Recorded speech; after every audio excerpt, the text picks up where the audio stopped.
insecurity and imposter syndrome is a focus on selfishness, it's pride, it's ego. And the way to get rid of that is to stop focusing on yourself and focus on other people and to serve. And when you are so focused on what you have to offer people and how you can help them, then you just don't have the bandwidth to also be thinking about yourself.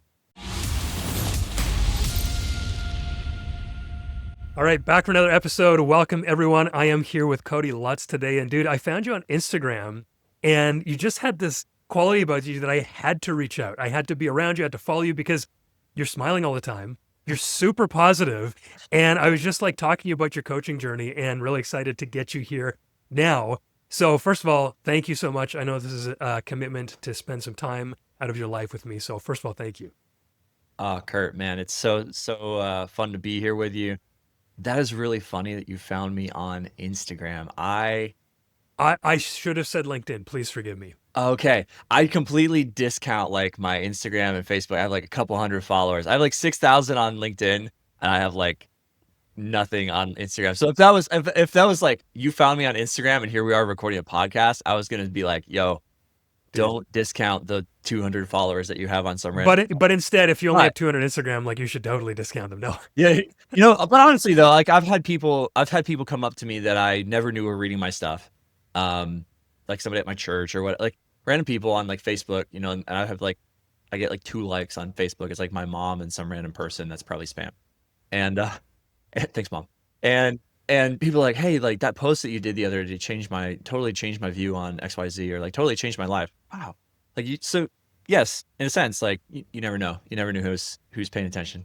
Yeah, dude, the silent majority of people, because it's like, what do views matter on a reel, for example? And I'm always Yeah. like, oh, only 1,000 views, only 2,000 views, and like 3 likes and 0 comments. And I'm like, oh, this sucks. But like you said, there's 1,000 people there who have watched and were like, okay, either you're an idiot and I'm going to go on, or great, but I'm not going to hit like. And Yeah. there's a weird thing about the numbers in coaching and social media and marketing, all that kind of stuff, that I think we lose the humanity behind it. So that's a great reminder. And thank you. And I'm sorry that I said Instagram, man. That just caught us on the Sorry that I on called the you on the out back on foot. it. Yeah, no, please. The actual way that I wanted to start was I wanted to ask you, what was it in your life that you were maybe hurt by or had trouble with that you ended up solving, that you had the gall to be like, I think I can help people with this. Yeah. And I like to ask it like that because, dude, I would never want to have been a coach myself unless I had got through something and was like, why doesn't everyone know about this? Although I know people fall into it other ways as well. So, buy you a little time there. What was the big problem that you solved that you help people with? That's such a fun way of asking that question. Really interesting. Ironically, my path was not exactly that. It was less pain derived, except for like probably the pain for me was moving from the W-2 to start my own business, right? That was like I want to run my own thing. I want to build my own thing.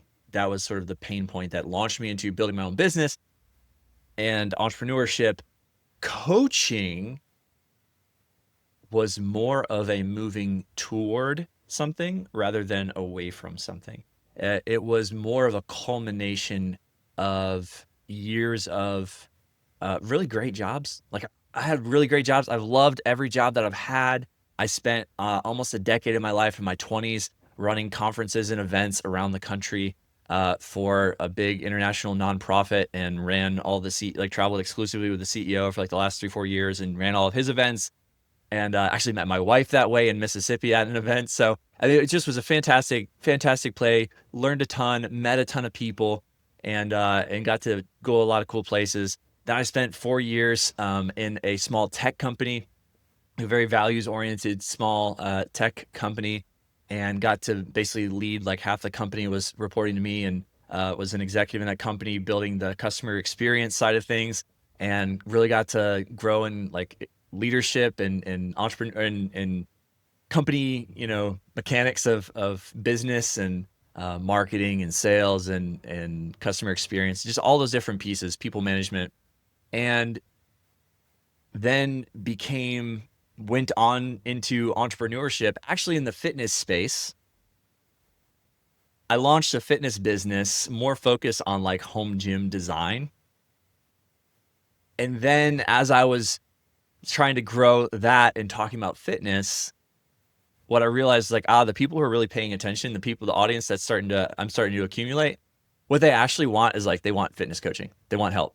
It's a bunch of dads like me who are like, hey, I don't have time to work out anymore at the gym. So I'm like, I love fitness. I've never done fitness coaching, but I know a lot about it, and I actually have a ton to offer these people. So hey, guess what? Like, this is actually what I'm going to start doing. I'm going to start building a fitness coaching business. And so I started doing fitness coaching. That started really taking off, doing really well. And all this time, like, I was actually working with my own coach in business. And I'm like, man, like, I love what he's doing. I love how he's doing it. It's helped me tremendously. So I started pulling that thread of realizing like, the thing that I love doing is coaching. The thing that I love doing, like, I love business. I love entrepreneurship. I love people. I love, sales and marketing, all that stuff. But like the common thread through like all the jobs that I've had, it's just been called different things in different roles that I've had over the years, right? It's called like leadership, or it's called sales and relationship and networking. And like what it is like really getting to the heart of the matter with people, which is coaching and helping them solve their problems and helping them level up. It's coaching. And so the thing that I love most, and like pushing people and encouraging people, and then also like some more like self-awareness tools and stuff, like Patrick Lencioni's working genius model was super, super insightful for me in learning more about who I am and what my skills are and what the type of work is that I love doing, that I thrive in. And it's like galvanizing people and discernment of like pulling out good and bad ideas and kind of finding the signal in the noise. Like, like that's to me like how I coach. Like, there's different ways to do coaching depending on your geniuses, but that was very much the way that the coach that I was working with ran his business. And so that was sort of my journey into coaching. And then I working with my coach, and I said like, man, I really think like what I really want to do is what you do, Bobby. Like I really want to coach people in business. And oddly enough, like that was the vision that got me into entrepreneurship. I was like watching like guys like Alex Hormozy and, basically guys that like love business and teach business. And I'm like, I think I would love to teach and coach people in business, but I need to start a business first to get, the credibility to do that. And so that was what led me into entrepreneurship, was really this like, okay, the next 10 years of my life is going to be building businesses. And then the next 10 years after that is really what I want to get to, which is coaching people in business.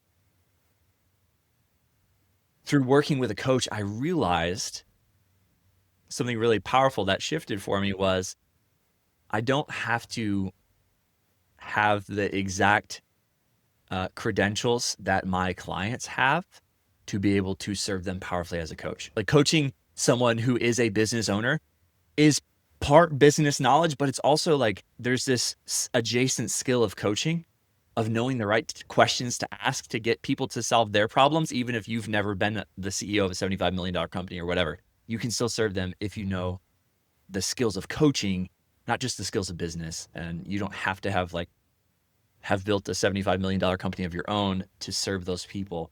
That was the light bulb moment for me. That was like, this is what I'm made for. And I don't have to wait a decade to do it. Man. Okay. There's so much there that I want to get to before we even get into any sort of like coaching, business, whatever. Super fascinating, by the way, because you're right. That is a difference from the person who's like, oh, this was terrible and I fixed it and now I can help other people. Can you just clarify the timeline with me? You went from W-2, which I'm Canadian, so I'm assuming that's like full-time employment. Is that The tax? so, Yeah. yeah, okay. W-2 So it's not a means like 1099 contractor, right? right, correct. That's the opposite. I'm a full-time employee.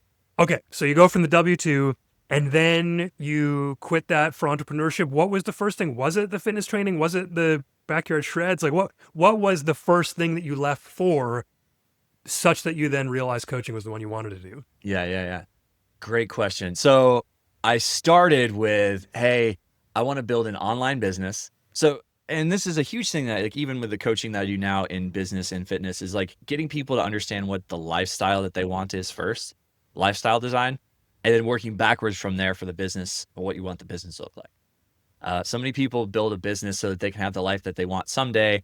And meanwhile, they live a life that they don't want for a long, long time and they get trapped in it. So for me, it was very clear, like, I want to work from home. I want to work from anywhere. I want to be able to, be at home in my 12 by 20 home gym shed and office and see my wife and kids for lunch and be able to, take vacations, work from anywhere. That was the business. So I'm like, I want an online business. I would like something that I can build multiple income streams around so that there's contingency, there's multiple revenue streams coming in. So if, one goes down, or I can just kind of semi-passive income from different streams. And so my original goal was, hey, I'm going to build products and content around backyard home gym sheds. And that was something that I was, kind of talking about since my own experience of building my own home gym shed. People were like, hey, that's really cool. Like, I would love to do something like that. So I'm like, I think like this is as good of anything to start a business around as a concept or an idea. It's fun, it's novel, and it's something that I would have fun building. That was really like as much as I had thought that through. So I was like, I'm gonna make a YouTube channel. I'm gonna sell like building plans and downloads and stuff. Started out with that being the brand. Backyard Shreds has like I still have that content on YouTube, still kind of developing that, and I have the building plans for sale and whatnot, and people buy those. It is sort of like a semi-passive income stream, but it doesn't make a ton of money, and the economics around that business model weren't the best, that I didn't really consider at the time. That's what made the pivot into Backyard Shreds home fitness is not just gym sheds, it's home fitness, coaching, etc. And so that kind of took over the main focus of the brand. And so I started Backyard Shreds like February of 2024. Kind of created the brand and started posting about it online. Launched my first set of building plans in like July 1st, I think it was. July 1st. Lost my job in tech July 11th. And so the whole like, I'm going to build this thing on the side, get a nice little like runway and like get some revenue coming in. And then I'll like, I'll like peace out, be real cool and whatever, like, deal with it shades and just like, hey, I'm an entrepreneur. See you later. Didn't work out that way. So we looked at our finances and said, hey, if we make zero monies for 6 months, I think we're okay. We live very conservatively. We don't have any debt except for the house. Good savings. Worst case, we pull out the 401k and whatever. I'm like, I think this is what God's moving us towards is this future. So I could go get another job, but I think I go all in on building this. And so that was fumbled around for a few months. Like, thankfully, I have a lot of like random skills. I've done a lot of random things over the years of like web design and photo video work. I've done that professionally on the side for years. So I have like a bunch of different kind of like gig skills that I've built and made some money with here and there while I was building Backyard Shreds over the last year or so. But that was, it was crazy, man. Like we scraped by and the Lord was good, and coaching the fitness coaching really picked up at the end of 2024, coming into 2025. That's continued to grow and have like a really cool group of dudes and a handful of one-on-one clients and entrepreneurs and executives who are working with me. And then it was early in 2025 that I realized that the executive coaching, the business coaching side of things was an opportunity that I would really love to pursue. And that I had something really, really valuable to offer that I kind of discounted. Like I said, I thought that I had to be, I had to have like a $50 million exit before I could talk to successful entrepreneurs and help them. And that's just not the case. And so I started, my coach literally kind of pushed me into that. And having a coach is good. If you're a coach who doesn't have a coach, Dr. Heal Thyself, it's just a contradiction of a coach who doesn't believe in coaching and doesn't pay for coaching himself. But he was like, "Hey, Cody, like you could do what I do." It's like, I'm not saying that you should, but if you want to, you absolutely could. Like I've seen you, how you show up in groups, how you show up on one-on-one. I've seen you coach people and like even the way that you've challenged me on things, my thinking. He's like, you're a powerful coach and you could really change people's lives. So that gave me the gall or whatever you said to go and say, hey, I'm going to start offering coaching to people and prove to them and prove to myself that, hey, I can really, really, really help you. Man. Okay, so that coaching that you were just talking about to business leaders, if you will, originally I wondered if you meant that sort of 10 years from now, that would be the thing you were looking at. But are you saying that you actually put that into place already? Yeah, yeah. So I was I see. originally like that was my original plan when I started building a business Okay. was I I love business. I want to build business. I want to work for myself, all that. But what I really want, I think what I really who I really am is a teacher and a coach. And what I really want to do is teach and coach in business. I just Right. don't I didn't have like the credentials that I thought I needed to do that. And then after about a year of entrepreneurship, I realized like, hey, and a year of working with a really powerful coach myself, going, I actually have a mountain of value right now to offer people. Yes. Okay. Got it. And man, there's such an interesting dichotomy, both of the ability to think very long term, the original plan being, I'm going to work for 10 years, and then for 10 years after that, I'm going to do what I actually want, Yeah. and insanely fast moving. Where does that come from? Because you seem to be able to hit both of those. Is that an actual skill that you've identified, or talk to me about that Yeah, time frame? that is a great question. Um, I tend to think so the former, I tend to think about life in seasons. The season that I'm in right now, the kind of next season of life that I want to be in, um, and be moving toward and building. And so when I think about a big theme for me of business and why the why behind what I do is this idea of stewardship that I want to be a good steward. It's written on my desk right here in front of me, Kurt. Well done, good and faithful steward. That is the thing that drives me every morning when I wake up. I look at my desk, I look at my computer, this is what I'm doing. I want to be a good steward of everything that God has given me and use it fully and not hold anything back because of fear. You think of the parable of Matthew 25 with the three servants with the talents. The servant with the one talent who was judged and condemned, what did he do? He said, I took this talent and I, buried it because I was afraid. And the students who were commended, the stewards who were commended, what did they do? They went out and they created more. So stewardship is less, I realize like stewardship is not so much about preserving and protecting what is or what we have, but creating with what could be, with what we have and what could be. And so to me, stewardship is as much about stewarding the potential outcomes of my life, not just where I currently am. And that was like a huge unlock for me as well to say, looking at people who are incredibly successful doing certain things that I'm like, man, I could see myself doing that. And a lot of times, like, there's this sort of negative mindset of like, wow, I could never do what they're doing. Like that, they're really impressive. They're really cool. Like this guy's, one guy I know is like, super, super well off, super successful financially in business. And he's like my dad's age and, he's given more money away than I ever, seen in my life probably. And just super generous guy, has done a lot. And really commendable in the way that he's built the business. Like, man, I could never do that. And then I kind of realized like, oh, like this guy's no smarter than me. Like maybe I actually could. And if I actually could and I actually want to, and God's actually given me the ability to like do something like that and to use it really powerfully in the ways that it could be used for God's glory and for the church, then like would I be wasting that if I didn't pursue it?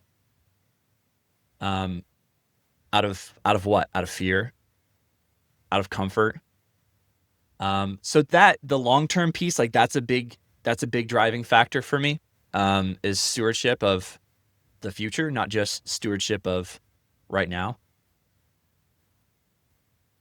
And action, yeah, like that's, if anything, like that's, I'm very action biased. I like Jocko says default aggressive. Uh, that's sort of my mantra. It's one of my like core values. But it's and like testing things, putting things out into the world. Like dude, it gets addictive, man. It gets addictive when you realize like you can just go do stuff.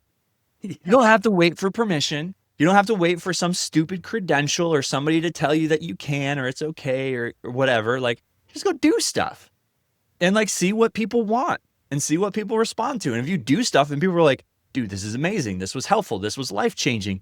Dudes are, weeping on calls and saying, thank you so much. This served me. This totally changed everything for me. What else do you need? You Man. just got to get over yourself. Ooh, that hits. That's so good, man. And I love that. It's like if people just realize that life could be like the best video game in the world, and they actually put that amount of effort and creativity into their actual life, it's like, It is. duh.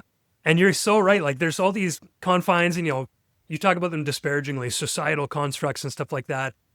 Some of that's good. We need boundaries. We don't want a Chestertonian fence situation where we're like, oh, there's no point to this fence, and then all the evil rushes in. But there is so much freedom within the boundaries that we've been given in this like modern Western society that, man, you're so right. Just do the thing, see what happens. And I'm encouraged by what you're saying right now too. I'm in this sort of weird between space right now myself. So I'm like, yeah, I think I needed to hear that, man. So I appreciate that, Dude, yes. personally and as a podcast host. So dude, let's go.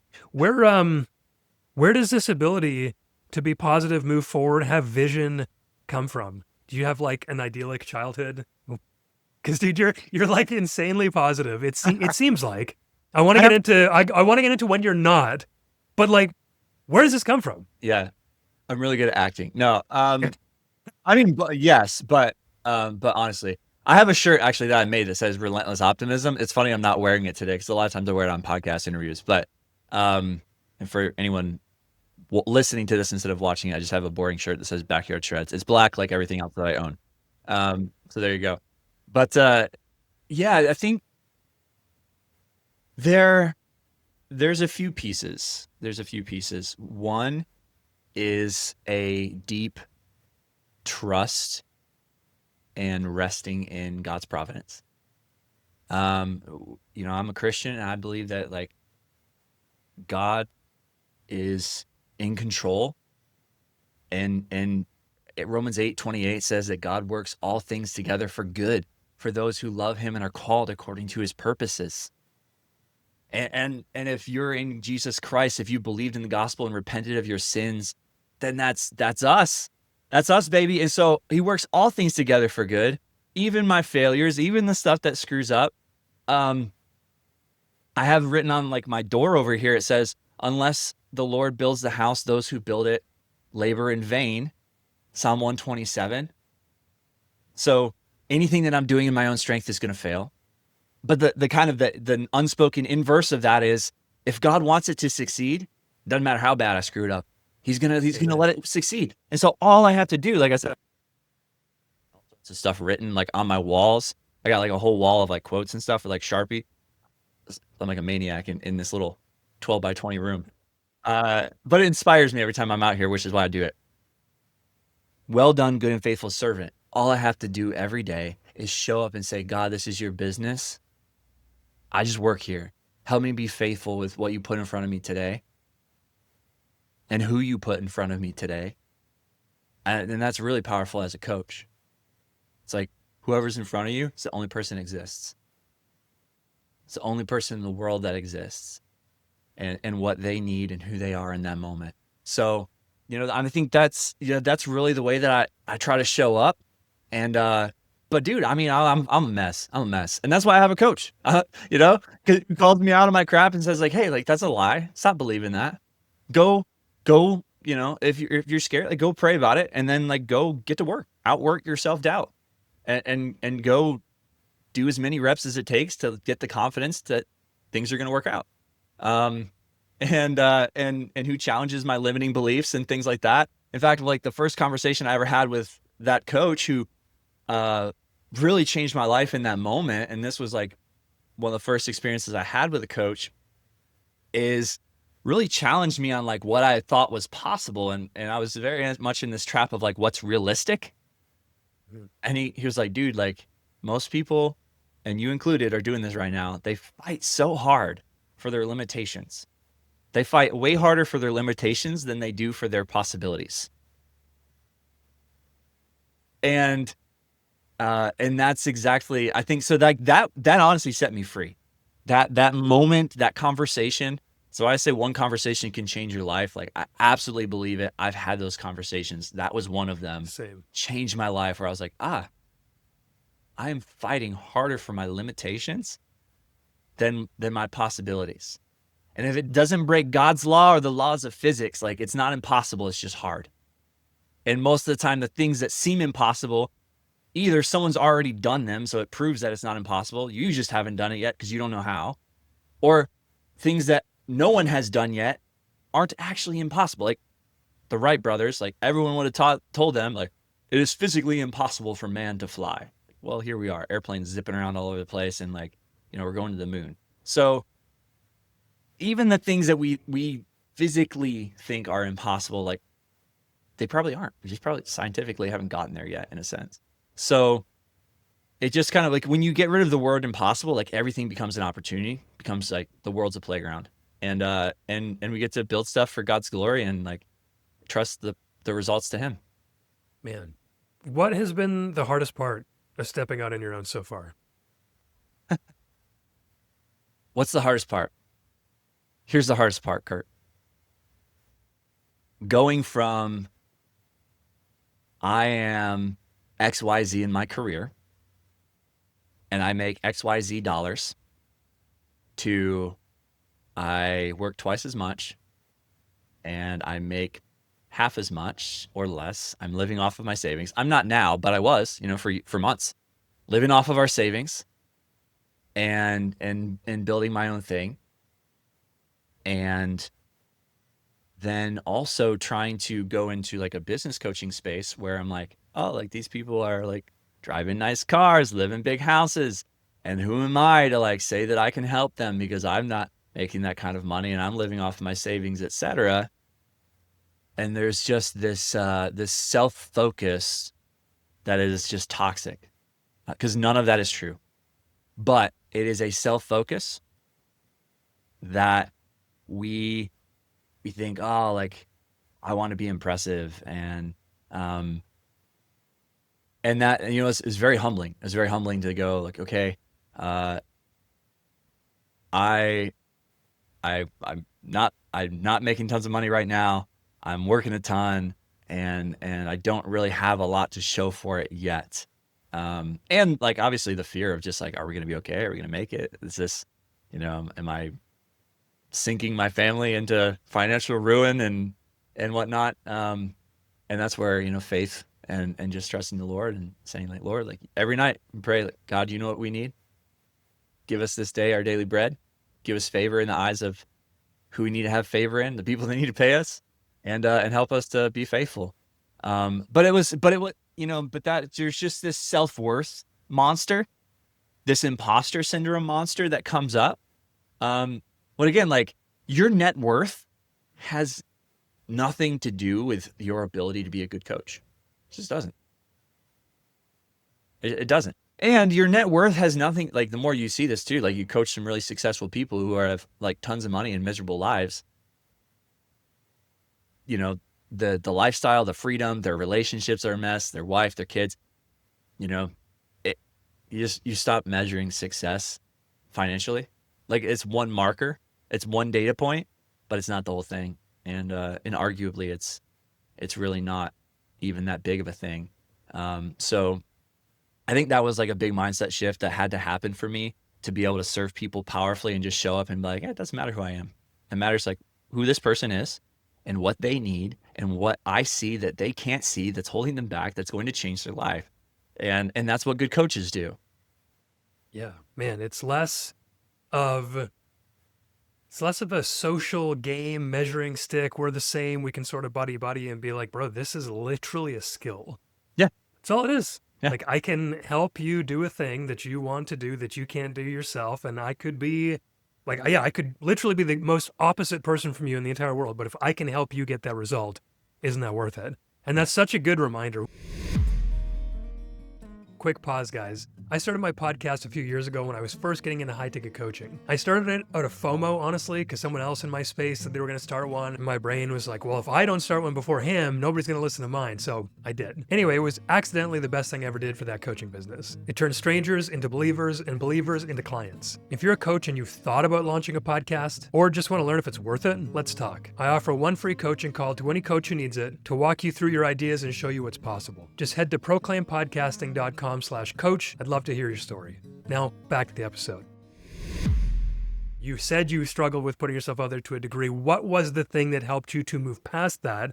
Sounds like some coaching, sounds like some individual conversations. But when you go to do that outreach or you go to do that thing, you're like, oh, who am I? Is there something that pushes you through, or is it just this collective reps now? Bro, it's every day. It's every day. I felt that today. You know, like I feel that writing every LinkedIn post that I write. I feel that like I was in Austin last week recording an episode with Clay Vaughn and Luke Frazier on the Good Business podcast. Great dudes down there in Austin. And then I was like organizing. I organized and led a group coaching dinner with like a whole bunch of really amazing like executives and entrepreneurs and founders. Super duper powerful. And like people walked away from that conversation going like, wow, like holy smokes, it blew my mind. I was so insecure. I was so like, oh, who are these? Who am I? Like these people, and like, what, do they really like know who I am? Like, can I really spend time with them? And do they really want to spend time with me? And will they like me? I was like, bro, like, just get this guy out of the room. Get Cody doesn't. Let's get Cody out of the way. Cody doesn't matter. Is that like what is it? What is it that gets me over that is insecurity and imposter syndrome is a focus on selfishness, it's pride, it's ego. And the way to get rid of that is to stop focusing on yourself and focus on other people and to serve. And when you are so focused on what you have to offer people and how you can help them, then you just don't have the bandwidth to also be thinking about yourself. So you're doing one or the other. And this is something that like coaches struggle with. I struggle with sometimes when I'm coaching is it can creep in while you're coaching somebody. All of a sudden you start to think about yourself and maybe what they're thinking about you and getting insecure. And your coaching quality and skills and ability and power in that moment as a coach, completely out the window. Your focus, completely out the window. So yeah, I think just all the time, like, how do I serve these people? If I'm writing a post like on LinkedIn or whatever, how do I serve these people? What's going to serve people the most in this? And to the extent that I'm trying to get something from people when I'm posting, like it's a terrible post. To the extent that I'm trying to get something from people when I'm coaching, I'm a terrible coach. And so I think really that's what it is. It's just getting the ego, getting self out of the way, and just showing up to serve people. Going like, what do I have? What do they need? Put the two together, boom, and that's where you get life-changing coaching. Ooh, really well said, man. How I'm assuming that every how question is just like you just serve people. It's like there's tactics, yes, but honestly, it all just came from this. Like I'm seeing you. I think you posted on LinkedIn a picture of you on that podcast. Yeah. I saw you at I think it was the Jocko booth at what was it, the Arnold? Yeah, Arnold with Jocko. Yeah, so like I'm seeing you, boys. and I think I saw a picture next to you of Dave Ramsey. Yeah. Like so you're just like you're getting around, you're in these rooms, there's people that people know, and you're just there. Where's that come from? Because this is like, dude, this is like a year you said. Yeah. Where does that come from? Yeah, just making stuff happen, meeting people. I mean, so it was really cool. Like when I got to travel around, like I hate name dropping, and I think it's just like the most disgusting thing when people do it. I try to like be really careful about how I do that on LinkedIn so that it's like tasteful and not just like, oh, like, oh, I'm hanging out with so and so. Like, just Sure. I hate that. Um, but like, so for years, in my 20s, I traveled and ran events for a guy who, in Christian circles, is sort of like a household name, like celebrity Christian speaker, evangelist guy. Um, and and so got to rub shoulders with like a lot of famous people. Actually, um, what's his name? Paul Ryan, the Speaker of the House. I I had lunch with him back when he was a senator in Louisiana before he was the Wow. Speaker of the House. So just like funny stories. I got to like through that got to like meet a lot of cool people and travel around. And I think it gave me a perspective, one of that the people that you most admire are just people. You know, they're just people, and they have fears and insecurities and weaknesses and struggles and frustrations and pain and relationship problems and whatever the case may be, you know. And so as far as a fear of man, like that becomes less scary when you realize that. You can appreciate them for the impact that they've had on your life or other people's lives without, idolizing people to the point where you're like, "Ugh." Um, and Yeah, I think just putting yourself in rooms, like I'm very intentional, like put myself in, this is something that I've built my entire career on. It's just putting myself in the places where opportunity exists, around people where opportunity collects in circles. So, when I was 19, I grew up in this like tiny little like farming town in Western New York with like more cows than people. I kid you not. The county I grew up in had more cows than people. I was working this like crappy construction job when I was 18. I'm like, I don't want to do this. And so the ministry in Kentucky here, Answers in Genesis, that I came to work for in my 20s, I was like, I think I'm going to move down there and work for them because we went visited the Creation Museum in Kentucky. And I was like, this is cool. I didn't know anybody, and so I went and volunteered. My brother actually got a job there first, and so I went, stayed with him, and I volunteered in the warehouse. I was like, hey, I just came for 2 weeks, showed up every day, like got there before everybody else, left after everybody else, as long as like the boss was like, hey, you can, the manager of the warehouse, he's like, you can leave. You're just volunteering. Like, you can go home early. I'm like, oh, if you guys are working, I am. And did that for 2 weeks. And I was like, hey, yeah, I would like for you to hire me. And he was like, yeah, you're great, man. Like, I love you. You work harder than anybody else that actually gets paid. And but I don't have a job opening. I was like, cool. Well, like, when will you have a job opening? Because I want to come work for you. He's like, well, I can talk to HR. I actually do need another person. If I can get it approved, I'll get that opened up and try to see if I can hire you. I was like, great. Like, call me when it's available. I'll apply. So he, like a week later, like called me. He's like, hey, I talked to HR. We got this position open. So I applied. A couple weeks later, hey, are you gonna hire me? Like, I haven't heard back from you yet. I applied. He's like, yeah, we're working on it, man. Like, we're working on it. HR and stuff. So he hired me. I worked for him for 9 months in the warehouse, and it was like off-site from like the office where the real jobs were, where I really wanted. But every time we had to go over there like twice a week for staff meetings. It's a long story, but twice a week for staff meetings. There's an illustration here, guys. Hang with me. Um, and so every time we would go over to the office, I would just shake everybody's hand, say, "Hi, I'm Cody from the warehouse. I don't get over here very much. I haven't met you, but what do you do?" And just like meet everybody I could, and just make sure that everybody knew who Cody from the warehouse was. And then eventually, like, networked myself into, hey, there's this job opening in events, traveling around the country doing events. I'm like, cool. I've never flown in an airplane before.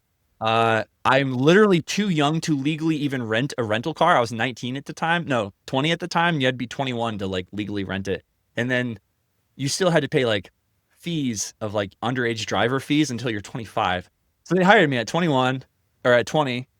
I couldn't even book the rental cars for our travel until like another year later. And then they had to pay like fees on everything that I rented for like 5 years.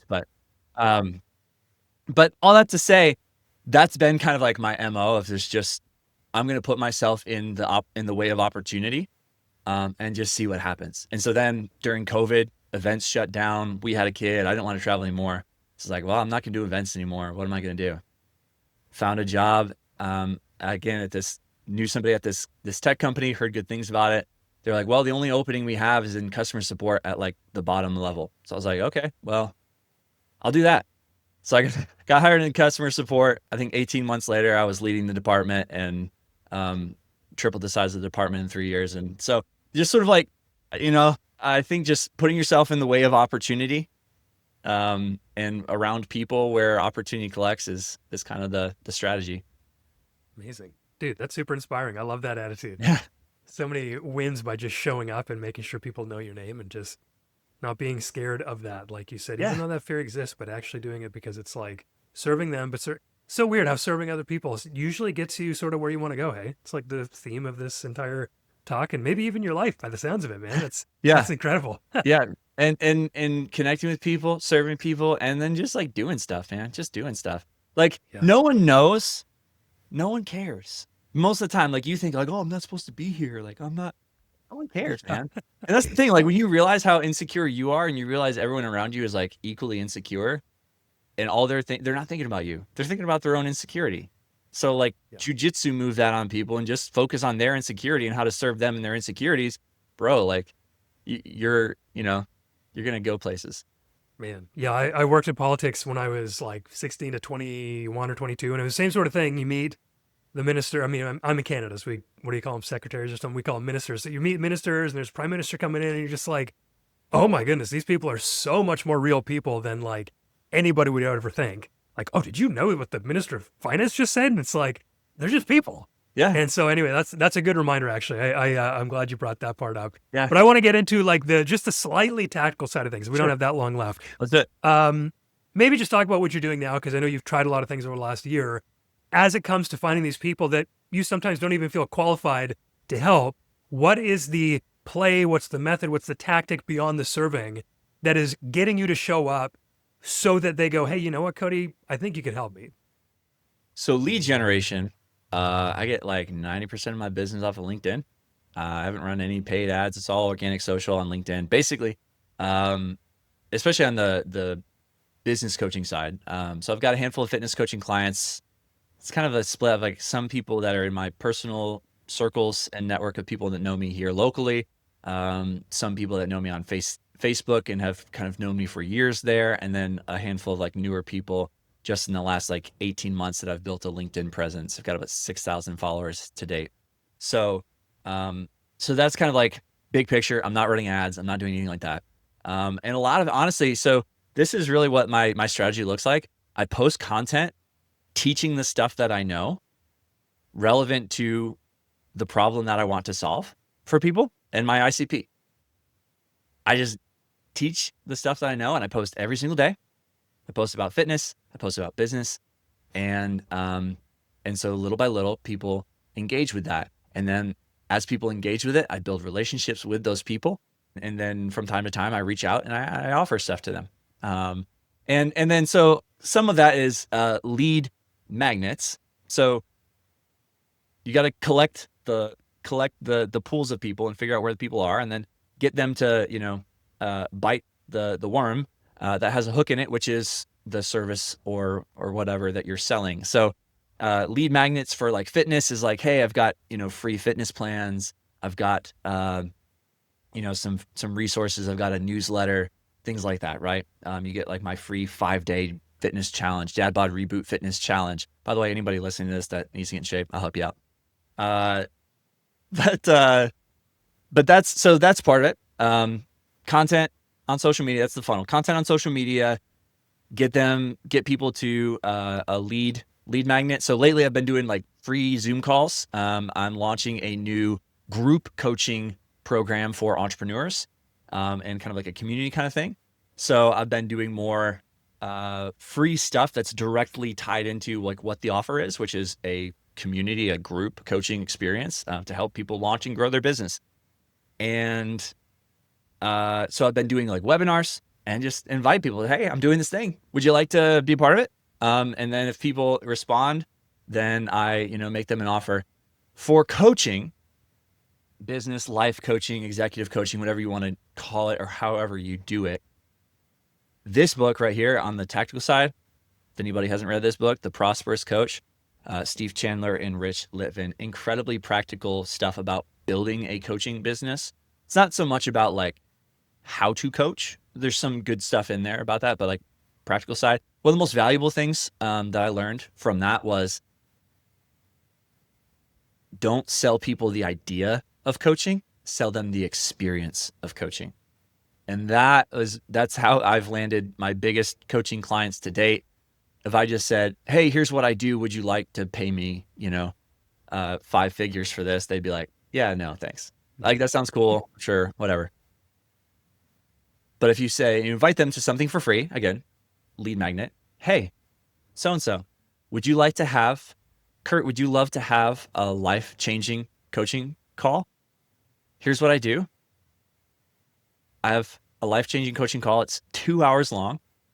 It's really intense, and it'll bring insights and solve problems that will absolutely change your life and open your eyes to some of your biggest problems.